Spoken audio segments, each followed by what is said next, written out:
ജനവിധി പുറത്തുവരാൻ ഇനി മണിക്കൂറുകൾ മാത്രം. നാളെ രാവിലെ 8-നാണ് വോട്ടെണ്ണൽ ആരംഭിക്കുന്നത്. കോതമംഗലത്ത് 2 വോട്ടെണ്ണൽ കേന്ദ്രങ്ങൾ ഒരുങ്ങുന്നു. കോതമംഗലത്തെ ത്രിതല പഞ്ചായത്തുകളുടെ വോട്ടെണ്ണൽ കേന്ദ്രം MA കോളേജ് ഇൻഡോർ സ്റ്റേഡിയത്തിലും നഗരസഭയുടേത് മാർ ബേസിൽ ഹയർ സെക്കൻഡറി സ്കൂളിലുമാണ്. വോട്ടെണ്ണലിന് വേണ്ട സജ്ജീകരണങ്ങൾ തയ്യാറായി വരികയാണ്. ഓരോ പഞ്ചായത്തുകൾക്കുമായി കൗണ്ടറുകൾ തിരിക്കുന്നുണ്ട്. നാളെ രാവിലെ 8-നാണ് വോട്ടെണ്ണൽ ആരംഭിക്കുന്നത്. ആദ്യം പോസ്റ്റൽ വോട്ടുകൾ എണ്ണും. അതിനുശേഷമാകും EVM-ലെ വോട്ടുകൾ എണ്ണുക. MA കോളേജിലെ കേന്ദ്രത്തിൽ ഒരേ സമയം 10 പഞ്ചായത്തുകളിലെയും വോട്ടുകൾ എണ്ണും. 1-ാം വാർഡ് മുതലാണ് എണ്ണുക. ഇതോടൊപ്പം ബ്ലോക്ക്, ജില്ലാ ഡിവിഷനുകളിലെയും വോട്ടുകളും എണ്ണും. പഞ്ചായത്ത് വാർഡുകളിലെ ഫലങ്ങൾ അതിവേഗം അറിയാനാകും.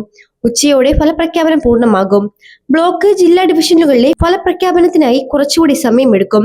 മുനിസിപ്പാലിറ്റിയിലെ ഫലപ്രഖ്യാപനവും വേഗത്തിലുണ്ടാകും. രാവിലെ 10-ഓടെ മുഴുവൻ ഫലങ്ങളും അറിവായേക്കും. 2 വോട്ടെണ്ണൽ കേന്ദ്രങ്ങളും അനുബന്ധിച്ചുള്ള സ്ട്രോങ് റൂമുകളിലാണ് EVM-കൾ സൂക്ഷിച്ചിരിക്കുന്നത്. വോട്ടെണ്ണലിന്റെ പുരോഗതി അനുസരിച്ച് EVM-കൾ വോട്ടെണ്ണൽ കൗണ്ടറിലെത്തിക്കും. വോട്ടെണ്ണലിൽ പങ്കെടുക്കുന്ന ജീവനക്കാർക്ക് നേരത്തെ പരിശീലനം നൽകിയിരുന്നു. News desk, life Malayalam.